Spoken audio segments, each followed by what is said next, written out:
Good evening, ladies and gentlemen. Sanibona, Tobel, goeienaand, dames en heren. It's a very special privilege and a great honor for us to welcome you to the Professorial Inauguration of Professor Barnes. A very special privilege and a great honor to welcome you. And I begin by acknowledging Professor Alex Broadbent, the Executive Dean of the Faculty of Humanities, of course Professor Brendon Barnes, our inductee, Professor Jan de Vos, the Respondent. Allow me also to acknowledge in our presence Professor Ingrid Palmery, wife to Professor Barnes, and of course your children. Allow me also to acknowledge a good friend who's always stirring, Professor Sats Cooper, the President of the International Union of Psychological Science, senior leaders here of the university, in particular the acting Deputy Vice Chancellor, academic, Professor Rory Ryan, members of Senate here at the university and other academics present, distinguished guests, and in particular our colleagues from our peer institutions, notably WITS, UNISA and University of Victoria. Ladies and gentlemen, once more, good evening and a warm welcome. It's indeed a great honor and a very special privilege for me to welcome you then to the Professorial Inaugural Lecture of Professor Brendon Barnes. As I do so, I wish to extend a warm welcome to his loved ones, his special guests and his colleagues. This is indeed a proud and a joyful moment. I was saying earlier to Brendon that this is a celebratory moment, and he was like, really? We suggested to him that a tad of tension is good, but not more than a tad of tension. So this is then a proud, a joyful and a landmark moment for each one of you.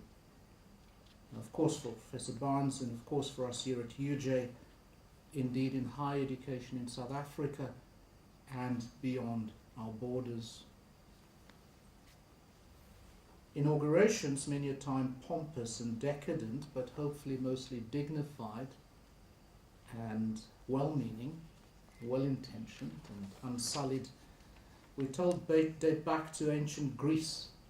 You can hear my qualifier, we are told, date back to ancient Greece as the opportunity for the formal investiture of a person of high office, and it marks the formal assumption of the office or of the position of authority. And indeed this is a position of authority. And so today it's the day that marks the rites of passage and the entry of Professor Barnes into the distinguished community of university's most senior scholars. It's indeed an office and a position of authority and of leadership which we shall not assume lightly, but shall do so with considerable and ongoing thought, reflection, deliberation, and indeed presence of mind.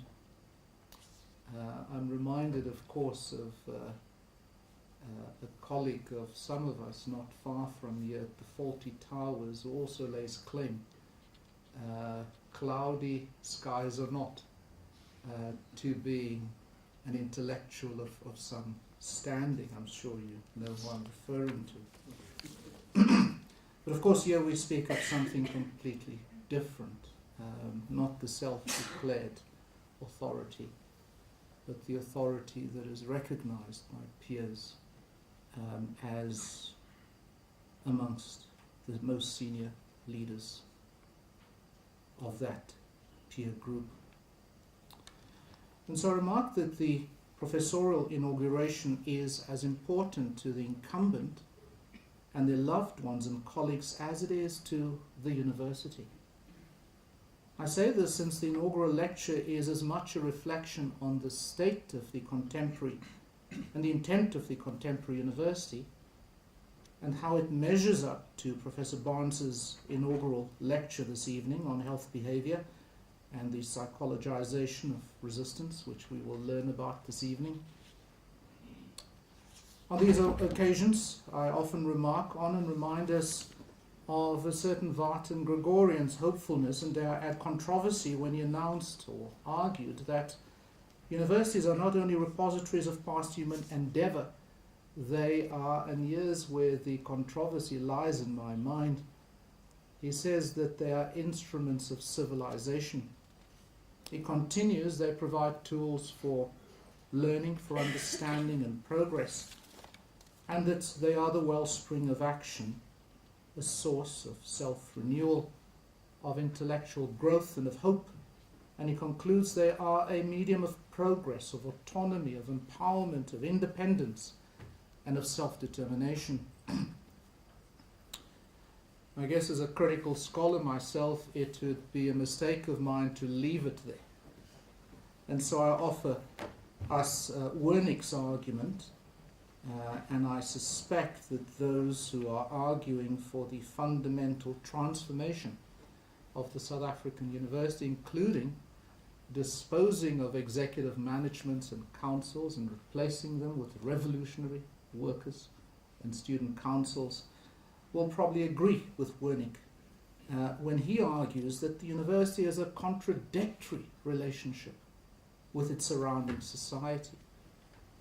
On the one side, the autonomy in terms of its axial values of truth, of wisdom, of science, and so on. And on the other side, he continues, those who control the means of material production control the means of mental production. And the dominant ideas are the ideas of those who dominate, he concludes, and I leave it for you. I also offer the reflections of a good friend of the University of Johannesburg, Professor Emmanuel Wallerstein, who spoke a couple of years ago at our Humanities lecture series, as he considered his own journey at the time, and I quote, "It seems to me that it's the duty of the scholar to be politically and intellectually subversive of received truths, but that the only way this subversion can be socially useful is if it reflects a serious attempt to engage with and to understand the real world as best as we can." I'm also reminded that very few books are available, Brendon, on, at least in decent bookstores, on what it is to be a professor, and in particular what the freedoms and duties of this most senior scholar of the university is. And in this regard, I offer us the reflections of Bruce McFarlane, who is a distinguished visiting professor here at UJ, who in his book Intellectual Leadership and Higher Education, Renewing the Role of the University Professor, seeks to correct this oversight and argues, I believe convincingly, that given the corporatization of the research agenda, professors must reclaim professorial leadership, and that they thus occupy a very special role. I'm certainly puzzled that the Vice-Chancellor is equally critical of the corporatization of the research agenda. I suggest it's not entirely a contradiction. Specifically, McFarlane argues that two freedoms, namely that of critic and advocate, are essential for professors to execute their four duties, as he calls them, those of mentor, of guardian of standards, of enabler and networker, and mobilizer of resources for others, and fourthly, as ambassador for the institution or for the discipline. And so this evening we will only have one small insight into how Professor Barnes responds to this call, and having read his lecture, I do believe he responds substantially to this call for the return of professorial leadership. And so allow me then to invite the Executive Dean, Professor Alex Broadbent, to introduce Professor Barnes. I thank you. Well, it's my huge pleasure to introduce Professor Barnes. My experience of Professor Barnes as a dean is sort of as a quiet force in the faculty. He doesn't make a lot of noise, unlike some other professors, but yet things seem to sort of happen around him, and it's a real pleasure to be a colleague of his and to be introducing him. Brendon Barnes is a professor and acting head of the Department of Psychology at the University of Johannesburg. His research focuses on health, psychology, and behaviour change in the Global South. By drawing on a number of theoretical resources from psychology and public health, his work critically engages with health behaviour change programs and what they have come to mean. He holds a BSoc Sci, Psychology and Sociology, BSoc Sci Honours Psychology, and MSoc Sci Research Psychology from the University of Natal, Pietermaritzburg. He received a PhD in Public Health from the University of Witwatersrand in 2007, under co-supervision from the University of Liverpool.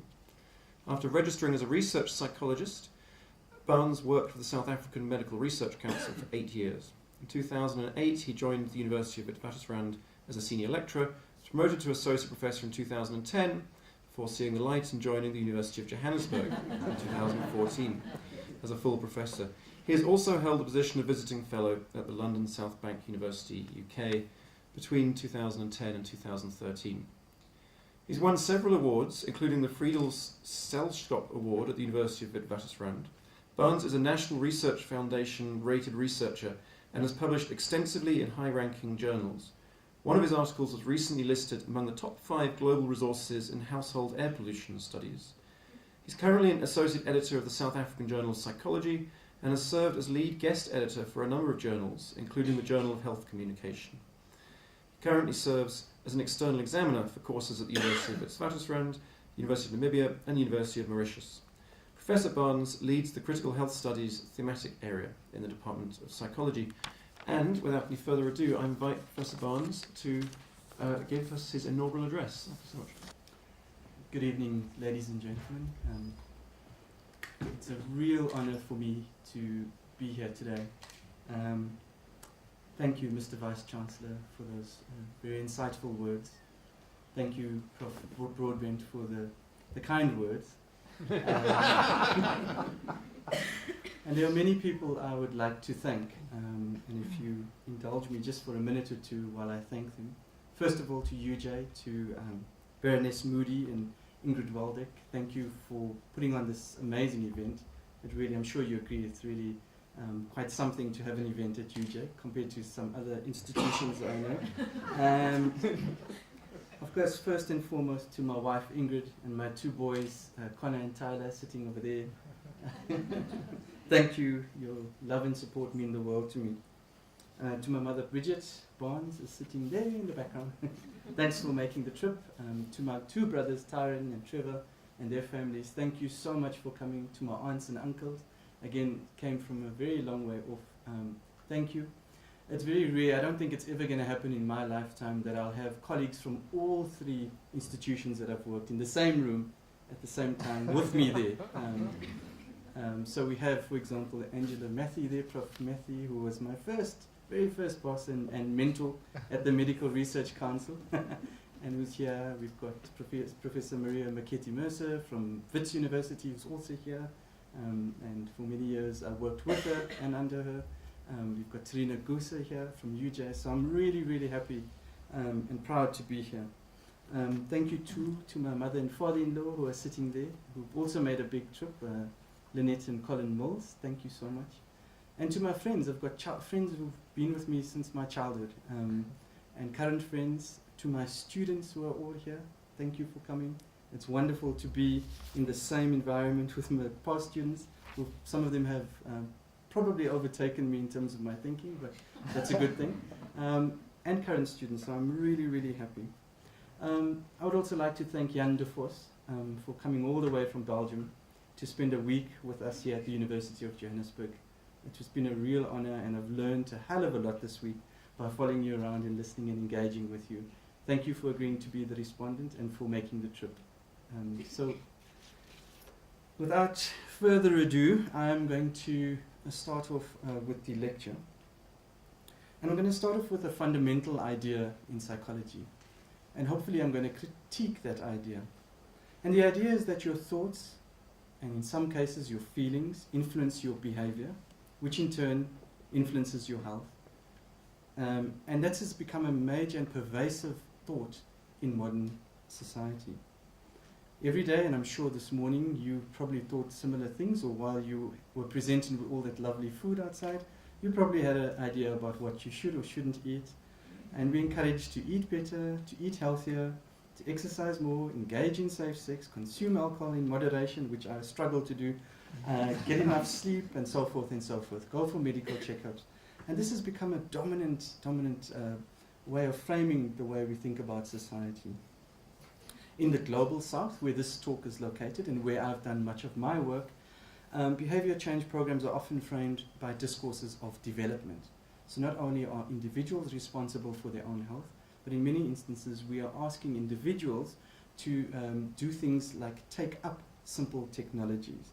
And here I mean improve cook stoves, for example, to reduce household air pollution, oral rehydration solutions, insecticide-treated bed nets, and so forth and so forth. So it becomes a little more complicated than just the individual in the global south. Of course, many of these programs are framed as neutral, objective, and for the good of the poor. And in many instances they are. They do come from a good place. And there are a number of assumptions. The first is that we need an expert or expert intervention. We need a supportive environment for the intervention. And then the person needs to change their mind or their thoughts or their feelings. And that in turn will influence behavior, which will in turn influence health. If enough people change their health, we have a population that's healthier, and we have economic gain. So there are a number of steps in this assumed line of thinking.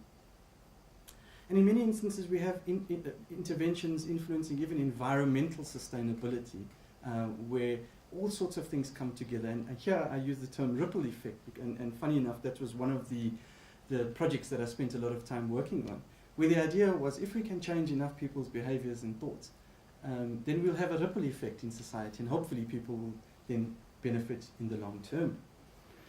As a psychologist, I'm often called in to illuminate the internality of the mind-behavior-health link.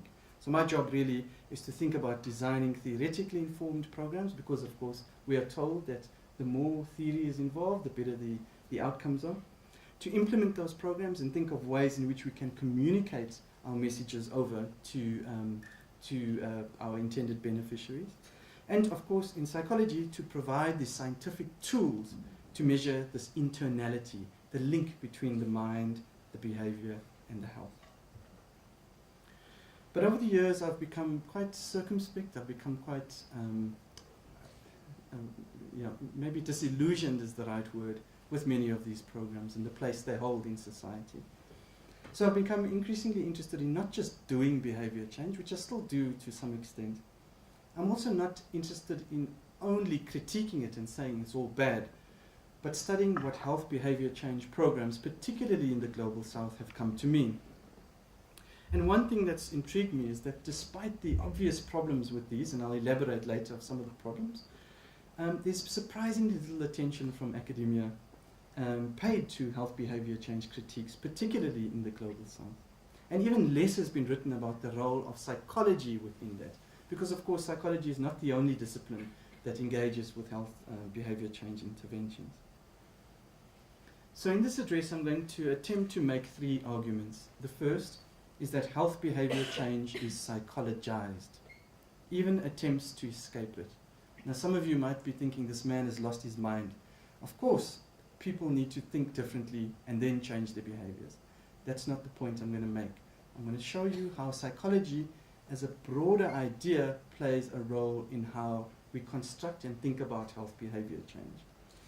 The second argument is that health behavior change cannot be separated from broader societal discourses of what I call behavioral citizenship that provide a moral framework for how we think the poor should think and behave. And the third argument is that the psychologization of resistance is grounded in politics and in fact serves to stifle talk about class resistance, Now that's quite a mouthful, so bear with me. I hope I'll make sense by the end of it. I'm interested in how people resist behavior change, and this idea of resistance has also been overlooked, I feel, in the literature. In many instances, when interventions and big programs don't work, we call it non-adherence. People just don't adhere to what's going on. And there's something wrong perhaps with them if they don't adhere. Perhaps they didn't understand why it's necessary to wash their hands or whatever. In many instances, we look to the researcher or the implementer or the programmer and say, well, maybe they did something wrong. So there's a problem with their theoretical assumptions, or perhaps they didn't implement the intervention in an appropriate way. In some instances, we blame the methods, and the Hawthorne effect is something that comes up often. I've experienced the Hawthorne effect. In fact, I haven't had a study where there hasn't been a so-called Hawthorne effect. And the dominant paradigm is that, well, you did something wrong then. In other words, maybe people spoke with each other across the intervention arm of your experiment and the control arm, and therefore we had something called the Hawthorne effect. Now, these are quite old and tired ways of thinking about resistance. And of course, I'm going to argue here that resistance is far more politically interesting than what is represented in the literature. Around the world, here in South Africa too, on a daily basis, people are resisting behavior change and resisting many other things, in fact, and doing so quite obviously, and yet we are not paying attention to that. So there are many sites of resistance potentially. There's stuff in the legal frameworks, there's civil society resistance and so forth. But in this talk, I want to focus on two sites of resistance. Resistance to behavior change from my colleagues and myself included. So scholarly resistance, how we've written about our problems with health behavior change, and resistance from social movements, people on the ground who are saying enough. We do not accept these interventions, we want something different. So there were two further questions that drove this lecture and is driving my research now.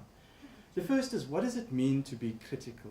And being critical is a really interesting, or asking this question in fact illuminates so much about how you think you are positioned in the academy and in society. Let me start by saying my critical stance has changed over the years, and I've come to appreciate too that my criticality can also be an object of inquiry. So in preparation for this talk, I went back and I looked at all my articles, I looked at reviewers' comments, I looked at my PhD and the reviewers' comments to my PhD, and it was really sobering and illuminating, particularly for me to realize that I too was playing into some ways of reinforcing dominant ways of thinking about society. Of course, being critical, many of you would understand this, being critical, but also doing something that seems quite mainstream presents a bit of a challenge for many of us. How do we be critical plus continue to do health behavior change, for example? And it's these kinds of struggles that influenced this part of my work. It's difficult to gain momentum. Often my critical work hasn't received many citations. This is an example of that from my ResearchGate profile. Here's two articles. The first one is called Critiques of Health Behavior Change. Yeah? Both are published more or less at the same time. Both have received the same number of reads. We've got 54 reads and 60 reads. These are just about a year old. But in the second one is quite a mainstream one, saying, well, this is what we know about behavior change. And many people interpret that to mean, well, this is why we should be using more behavior change. So you can see the difference in the citations. 0 citations versus 14 citations. At conferences, when I present the more critical work, I get horrible streams like global or general or culture. When I present the more mainstream stuff, I get some instances keynote addresses. So my struggles going through this idea of what it means to be critical is also hopefully going to reflect in this talk. In my PhD, for example, one of the externals loved the part where I spoke about the effectiveness of health behavior change. Or in fact, in that instance, how bad it was. He didn't mind as long as it was framed as the effectiveness. But disliked my criticism immensely. In fact, throughout his report, he referred to my obsession and preoccupation with health behavior change critique as my hobby horse. That's why I put that. I'll never forget that, and I think every day, well, thank goodness for my hobby horse. The second question that drove this is a broader question that has been asked for now several decades.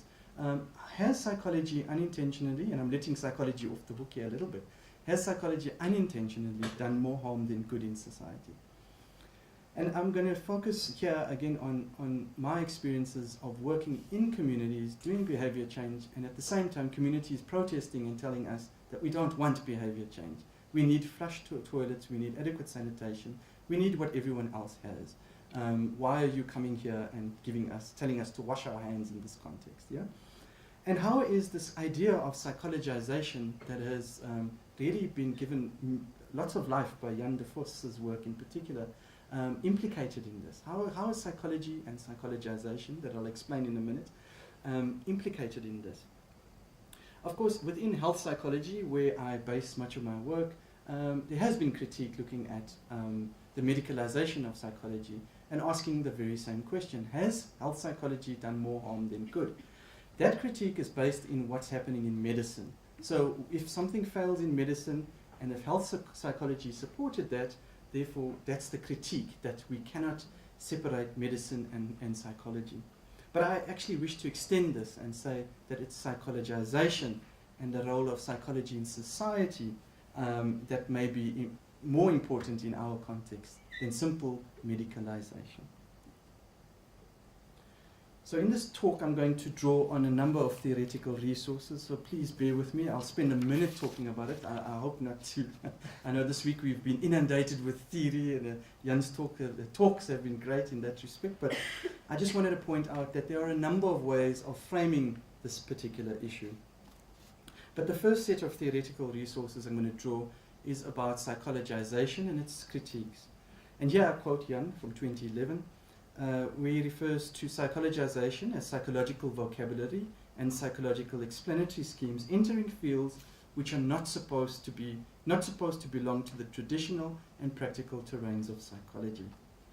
And so the idea here is that not only are there more calls for organized psychology to be included, for example, in development programs, but psychological discourses that are propped up and reinforced by formal psychology are increasingly being used to frame these interventions. So we don't necessarily need a psychologist to tell people use psychoeducation to wash their hands, but that particular action is framed by a broader set of theoretical understandings. The second set of resources is that of discourse and language. And here I, again, in quite a descriptive way, just really want to turn attention to the fact that language, in the way that many people and critical psychologists have used it, is a reflection of subjectivity. It's a reflection of how we think about certain key concepts in society, rather than a neutral way of communicating. So when I'm engaging in any kind of interaction and using language, I'm not necessarily conveying the truth of what's happening, but I am in fact reflecting perhaps a broader set of understandings of what's going on in society. And so therefore I use and draw on that, particularly in the second part of the course. I mean of the lecture. Got my teaching hat on. And the third thing I want to just say quickly is how, and it's wonderful also to see people whose work I've actually drawn on and referenced in my own publications, in my own research. So here I'm referring to common sense accounts of race, class and development and how they manifest in interactions, particularly in the real interactional sense, and drawing on certain people's work, namely Kevin Whitehead, sitting somewhere here. Where's Kevin? So these are the kinds of theoretical resources that I'm going to draw on. So let me turn my attention to scholarly resistance. And this draws heavily on a paper that I wrote last year called Critiques of Health Behavior Change. Now the initial title was called Critiques of Health Behavior Change and What They Overlook. And that was a really important part of that paper, what they overlook. But the editor suggested that we take that out to get more citations. But of course, as you can see, the results are still zero. So essentially, what I try to do here too is, because there's such a big movement towards taxonomies of health behavior change, to try and control and understand how it is that humans function and behave in terms of their health. I thought, why don't I do a taxonomy of critique? And let me see if that will hold any water. So this is basically what informed this paper. But in essence, what I did is looked at how scholars resist health behavior change and identified 4 ways in which they do, 4 different types of critiques. The first, and the one that holds quite a lot of power in the popular imagination, is efficacy critiques. And this is really answers the question, do behavior change interventions work? Well, the short answer is that the evidence is patchy, to say the least. Mainly because of methodological problems, and again the field constructs its methodological problems, but mainly because also we just don't know. In many instances, what we base interventions are on spurious results, short-term results, and ideas. What we see is that we have impact in control studies in many instances, especially in my work. I've found that in a controlled environment, I can change behaviors and reduce exposure to household air pollution by 90%. Put that into a community setting over a 2-year period and I'm down to 0. Yeah? And in fact, in many of the studies, the control group does better than the intervention group. The Hawthorne effect. So it can't be just a simple methodological issue that we've overlooked.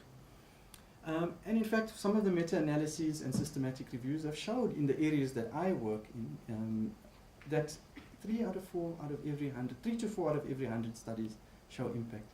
That's poor. That is really, really poor. If you think of all the money, time and resources that is dedicated to health behavior change interventions in poor contexts, you see that actually perhaps we should be thinking of doing other things. Sociological critiques ask the question, what do health behavior change interventions overlook? They take aim at individualism and the individual focus of health behavior change and suggest that that in fact is the wrong place to be looking. In many instances, the beneficiaries have a good understanding, in fact a better understanding than many of us about the health issues affecting them. And of course there's many other determinants. The social determinants of health literature has exploded and they point towards social issues. There's the structural dimensions, here I'm referring to poverty and inequality, for example, that has come to the fore. And sociological accounts then provide us an alternative way of thinking about health and also provide us an alternative way of thinking about why health behavior change interventions don't often work. There's ethics critiques, which is the 3rd type of critique, and this really looks at the ethics of it. The first question is it ethical to promote interventions when evidence is weak? Now, some of the epidemiologists would say, oh, well, I'm not entirely sure that we should be doing this. Others will say, oh, well, there's this idea of the precautionary principle, and then we need to act, and we need to act quite quickly. For what else can we do? Many people who come from a gender perspective have raised issues around gender and the impact, particularly in context of poverty, where poor black women become the victims as well, are blamed for the circumstances, and then the onus is placed on them to change their behaviors, rather than looking at broader issues in society and broader ideas about patriarchy and so forth. There's another group of people who suggest that behavior change works, and if it does work, usually it works on people who can afford it, who can have the material resources to do it. So in fact, what we're doing is, if we see incremental changes, we usually see incremental changes in a population that can afford it. So what we're doing is recreating health inequality by using health behavior change. There are also some really interesting health behavior change interventions where participants really do not have a choice. They have little or no choice. And here I can think of many examples from the 70s all the way through, where national health behavior change campaigns are enforced on the poor. And then there's also unintended consequences. Here, some people have looked at psychological consequences of putting more emphasis on people to become healthier, when in fact they've got many other things to worry about. But there's also been people who focused on things like environmental consequences and so forth. So this is an example of one of them. Mosquito nets being used as wedding gowns and fishing nets in Uganda, and the environmental implications of the fishing net and fishing issues. And there's numerous examples in the literature of how people have resisted, but also there's been unintended consequences. Governance critiques are a little broader and a little hazier. And here, those who are critical of behavior change focus on the relationship between citizens and the state. They're critical of behavior change, particularly because often behavior change is used to prop up quite problematic health policies and interventions. One notable example is, and a good example is, Janice Moodley is here, I think. Yeah, somebody. She did work looking at health behavior change and how, for example, that's implicated in discourses of power and gender. Really interesting work. I won't go into too much detail there. There's issues in the UK, for example, that are focused on Nudge, which was a government program a few years ago. And Alex is smiling and laughing. Nudge was being used in quite problematic ways, and again, infused by behavior change. Now, the second question at hand here is not just how people are critical of health behavior change, but my question is, how is psychology written into those critiques? And here's where it gets really interesting. In each of the critiques, despite being sometimes highly critical of behavior change, people still draw on psychology to prop up their arguments. So they are critical of behavior change, which in some ways does represent psychology, but they need more psychology to prop up their arguments. So for example, in efficacy critiques, and I mentioned it earlier, when an intervention fails, usually they say your theory was problematic. Yeah? Your theoretical assumptions were a little bit off key. Therefore, we need more theory. We need more psychological theory to help us out there. For sociological critiques, they say, well, behavior change is not the focus of what we're doing. You should be focusing on broader issues in society, but then we need more psychology to explain how those broader issues affect health in the long run. For ethics concerns or ethical critiques, the idea is then, well, if we're going to do this ethically, what we should be doing is not behavior change, we should be empowering people. And in fact, one author in particular is bent on the idea that participants should be taught should be taught behavioral psychology to be able to critique and offset behavior change. Yeah? Unintended psychological consequences, again, we're drawing on psychology. Unintended consequences, again, we're drawing on psychology. So it's very difficult to speak outside of a language of psychology, even when we're criticizing behavior change. And this is where, hopefully, in my comments earlier about, do you think this man has lost his mind, come into play? That psychology, and I'll raise it again later, psychology is in fact psychologization. And in fact, it's very difficult to disentangle that, especially in our critiques. And what's really interesting, again, is even when I looked at my own work, I draw on those very same ideas. So I've often argued that we need more theory. I've often argued from a sociological critique perspective that perhaps we need to explain how inequality, focus on inequality, but explain how it works. So again, quite sobering to see how my own criticality is implicated in that. The second part of the talk focuses on resistance from social movements. And here it gets very interesting.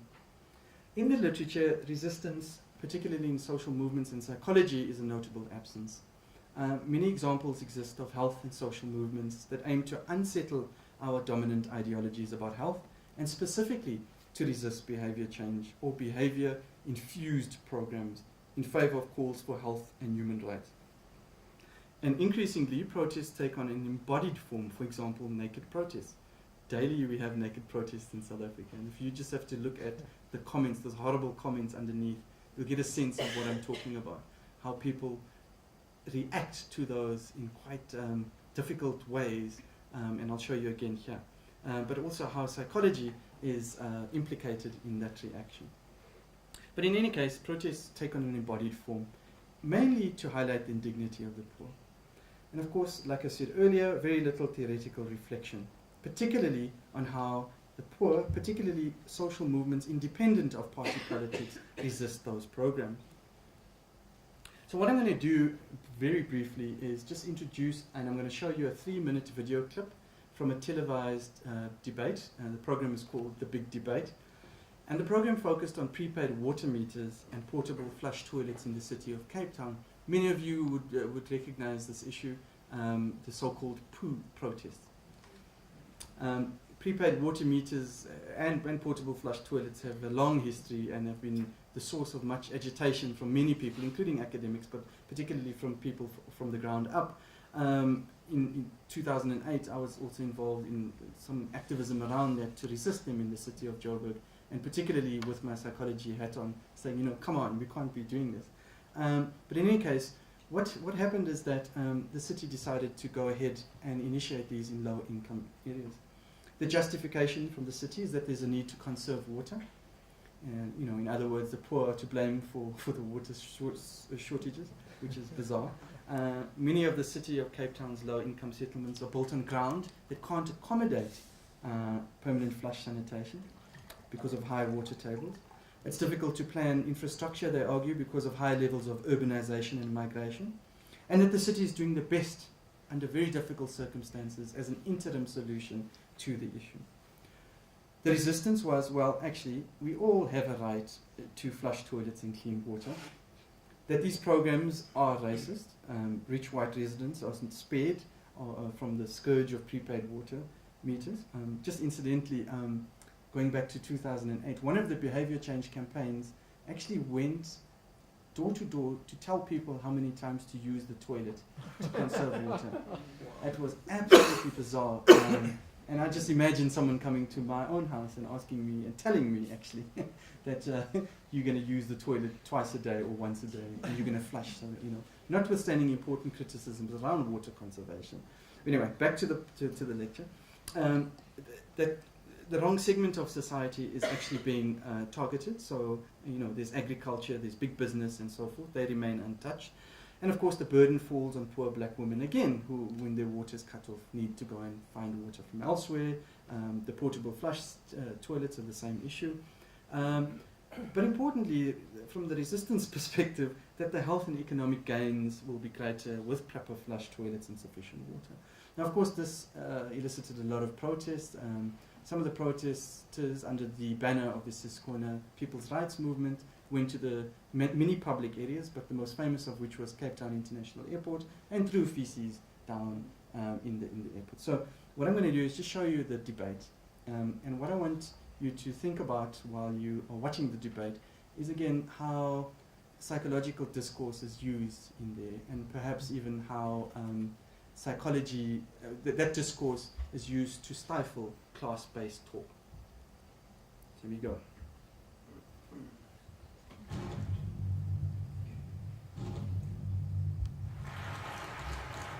And welcome back to the big debate. We're discussing water and sanitation. Now, earlier this year, a group of activists hit the headlines in Cape Town when they were seen dumping containers of human feces in public places around the city. One of the so-called poo protesters is Andy Lilili. He's here with us today. Poo protests. Now, come on. This is not how you change government policy. Sorry, there's something with the video, but you're getting the audio. Obviously, I know you might have that kind of perception, but where we live, we wanted to expose how our people, African people and colored community in Cape Town, are subjected to. And as individuals, as activists, we cannot tolerate to walk right across the feces in our streets, in Khayelitsha and across Cape Town. We are saying that is totally unaccepted, and we are saying that is unhygienic. If it is unhygienic for people who live in Cape Town, if it is also unhygienic for people in airport, it is also unhygienic for us as people who live in informal settlements. One wrong, though. Two wrongs don't make a right.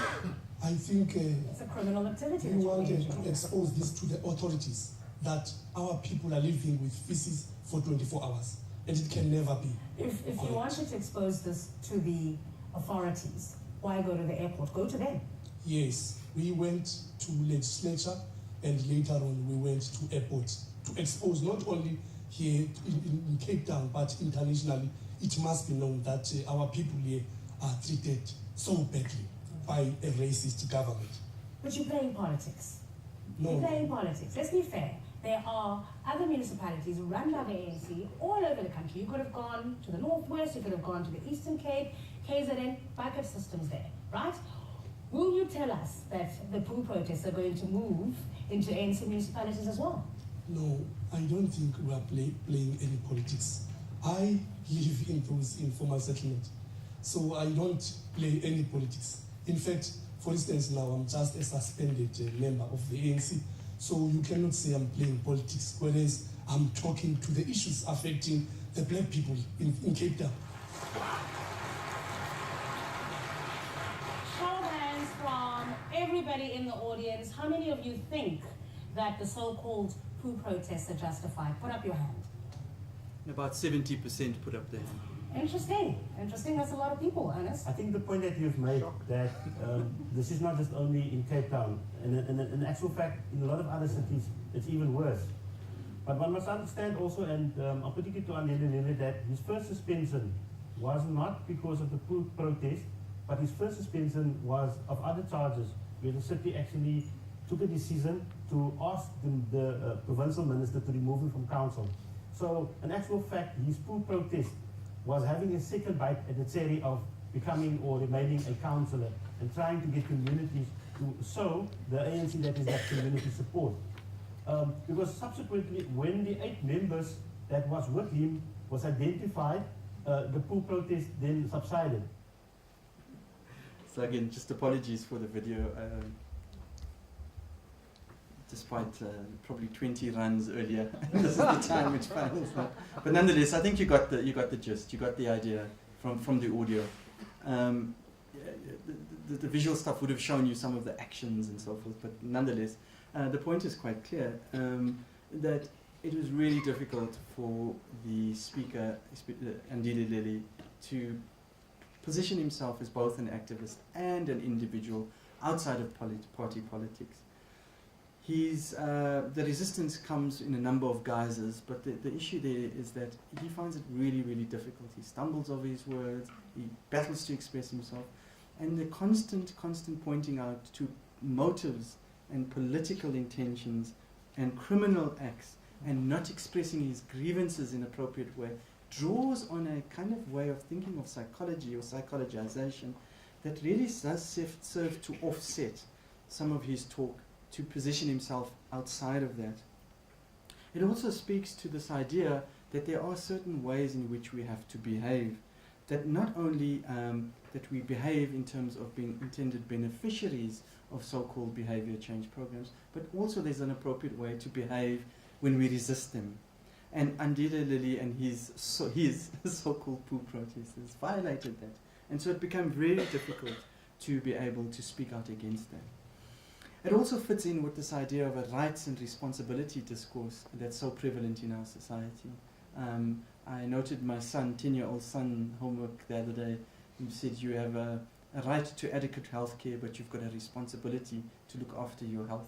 And what that holds a lot of power, and the same holds true in society, that while people have a responsibility, a right to do certain things, for example to protest, the responsibility lies in them. But it also draws on common sense accounts of class, race and geography in South Africa. It was inconceivable for anyone in that conversation to think of Cape Town Airport as being open to poor people, for example. They all draw on these accounts that townships are black, the DA is white, most black people think the DA are racist, and therefore we're going to attack the Cape Town International Airport because that's where white people are hanging out. And of course there are alternative ways of thinking about society and thinking about those issues, and many of which I can elaborate on. But for the sake of time, I just wanted to point out those issues of psychologization and how it works. And we see the side discourse from both parties. We see it in the talk of behavior, we see it in talk of deviance, we see it in the talk of the implications of Andile being subversive, dishonest, distrustful. We see the implications in the calling on patience. You need patience, please be patient with us. It's only been 22 years, please be patient with us. We see issues of morality versus, again, from the protesters, we see, again, a psychologized discourse of dignity, frustration, humiliation, and hope. And I guess, again, very similar to scholarly critiques, you find that it's very, very difficult to speak outside of a psychologized discourse of agency, volition, and responsibility that is framed by these taken for granted assumptions of race, class, and geography. Importantly, it speaks to the idea about who can lay claim to behavior and development among the poor. So in conclusion, I think I'm within my time, I hope. I've attempted to do 3 things that I set out to do, but the thing I want you to focus on and perhaps take home is the difficulty of speaking outside of this language of psychology, especially in our calls for more psychology in society. One possible criticism is that, and it's made often in relation to my work, is this actually behavior change? If it was done correctly, they argue, then we would have had an expert, we would have done it well, we would have planned, we would have done formative research, we would have got the adequate theories, we would have consulted people, and so forth. And I think that criticism may hold some water, but we buy into the same idea again, that we need psychology, behavior, health in order for the poor to develop. A second criticism that's often made, and it's made often by many of my postgraduate students when they first start engaging with me, is that, is this psychology, Prof Barnes? Is what you're doing psychology? You're talking about water and sanitation. This is not psychology. This is development studies. It's anthropology, etc., etc. And I argue that it is psychology. And psychology in a way in which I've just spoken about in this lecture. In a way in which we don't see psychology as a formal discipline as separated from psychologization of society, but as Jan de Vos so nicely captures it in many of his publications, that psychology is psychologization, and psychology is a manifestation of psychologization, not necessarily always a spillover into broader ideas about psychology. So as we move into an era of promoting more psychology in the context of health and development, and as the field of health behavior change progresses, which it is, and it's becoming very popular, we should also be aware of how psychology draws on and reinforces these ideas about behavior and development. And in conclusion, I'm hoping that this address will stimulate further debate about health behavior change and development in global context, and it will also be important for me to continue to interrogate my own criticality in relation to that. Thank you very much.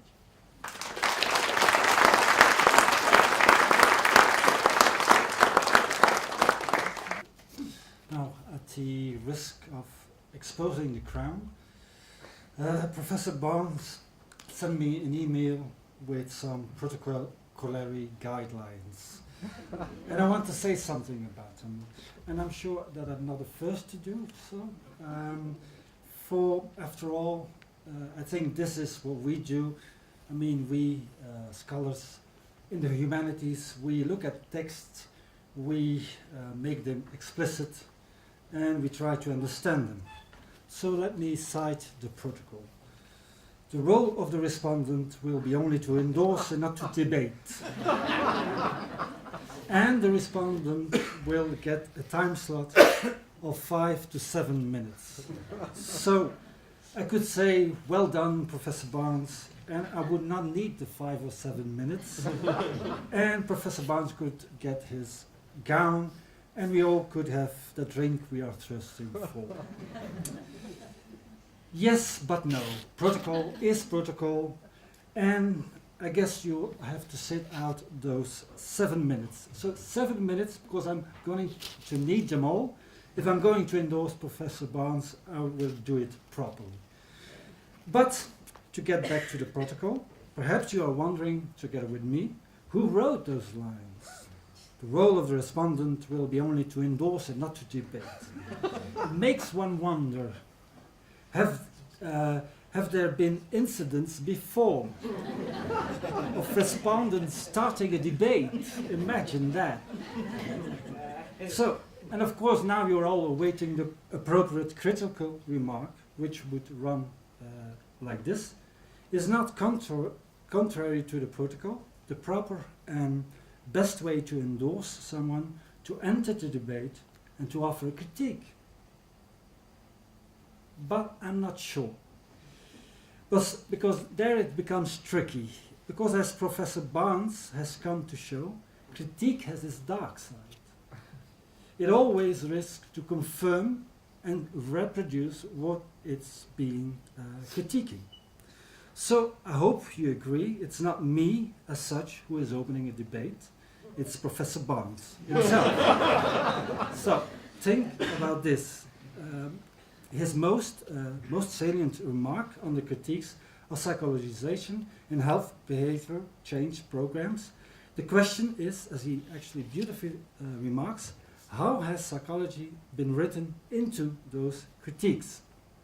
Or as he also writes together with Ingrid Palmgren, on the search for Africaneness, the search for an African psychology, what if this boils down to, and I quote, mapping national and ethnic identities onto psychological traits in much the same way as the colonial project mapped psychology and morality onto race. End of quote. Now, to be clear, I fully endorse this.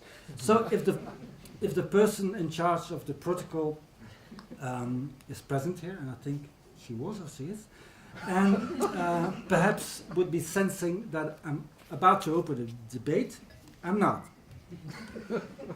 So I want to value how Professor Barnes' work not only testifies of a need for a critical psychology, but also of a need to be critical of critical psychology itself. And, as he just argued, to be critical of one's own critiques also. So I think he would agree with me when I say that as psychology is psychologization, there is but one psychology possible. That is the critique of psychology. A critique, moreover, that in the first place and first and foremost questions its own conditions of possibility and conditions of impossibility. So it questions its own ground. However, and here one must raise an issue, and I hope you're fully with me now, for again, it's not actually me raising an issue, it is Professor Barnes, who wrote in a text on critical psychology in Africa. He wrote, and I quote, "The trouble is, psychology is not paying attention." Now to make sure, same case in Europe. Therefore, I argue the importance of people like Professor Barnes working within the psychology departments. For even if psychology is not paying attention, his work is psychological. And I mean this in a positive way. I could here refer to, for example, Christopher Lasch, who in his critique of psychology did as such not reject a psi approach, as he argued that mainstream psychology does not divert, and I quote, attention from social problems to personal ones, from real issues to false issues, but that it obscures the social origins of the suffering. So for Lasch, the suffering seen as a psi issue is not false as such. Or in the same way Ian Parker wrote, we need to develop, and I quote, a response to social problems which works at the interface of the personal and the political instead of pretending that society is something separate from us. And likewise, Copano Ratele, if I understand them well, because I'm following actually a reference of Professor Barnes, he argues for, and I quote, an analysis of individual experience in overtly socio-political terms and of socio-political developments with the vocabulary of psychology. End of quote. So what these authors testify of, I think, is that we cannot skip the personal. We cannot skip the subjective or the psi factor. So yes, I fully agree with Professor Barnes. It's difficult to speak outside of psychology. I would even argue it is impossible. So hence, now we might understand the guideline of the protocol. The role of the respondent will be only to endorse and not to debate. because it actually, I think, it describes the position of us, those who are working both within and without psychology, with and against psychology. What we do is actually support and endorse the inevitability of the psychological. We do not reject psychology, we try to understand it, to explain it. So in this way, even though psychology itself is not paying attention, by endorsing the psychological, the deadlocks of mainstream psychology, its structural failure and its inevitable presence in the modern world. We cannot think without psychology, although thinking with psychology always falters. So these things, by the work like Professor Barnes do, come to the fore. So in this way, endorsing psychology, endorsing the psychological, we can spare our debate, our critique, and reserve it for those whom we really support and really value. So sorry, Professor Barnes, and sorry also the person of the protocol. I guess I can't refrain anymore from entering the debate. I have so much critiques regarding your address that I actually do not know where to begin. But unfortunately, time's up. So let me at least comply to that part of the protocol. So I will share my critical remarks later on during the cocktail party. So let me wish you a good professorship. May you endorse well those who deserve it, and may you enter in a critical debate with those who merit it. Congratulations.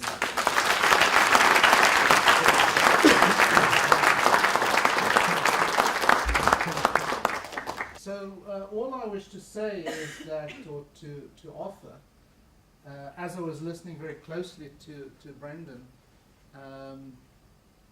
was that this idea of being both advocate and critic is quite challenging. So you are, as a professor, the most senior in your field, you're expected to be an advocate of your discipline, but also a critique. Sorry, to offer criticism of it. So what do you think? How did he do this evening on that important score? So let's give it a round of applause.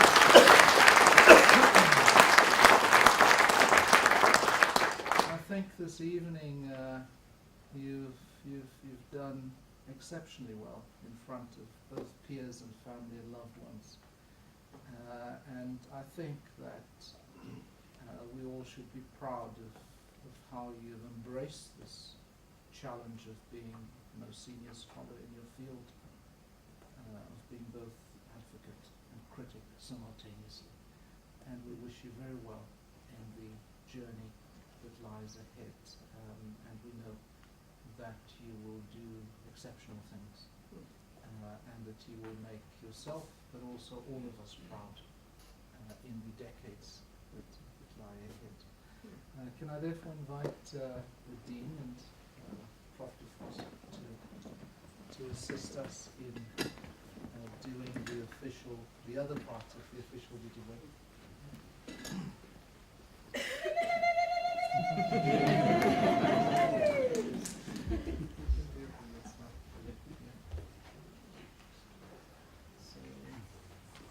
You waiting on me, guys?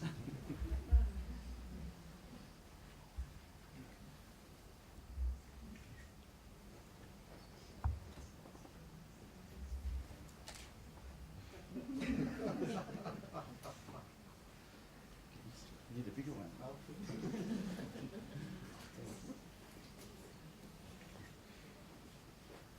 Well, my job is always to fix the gowns. How are we doing at the back? And the photograph needs to also make you look good, but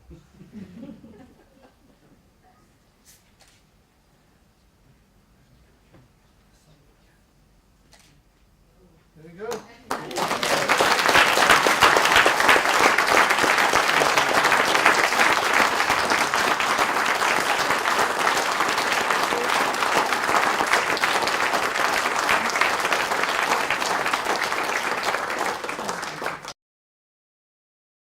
University of Johannesburg. Rethink, reinvent.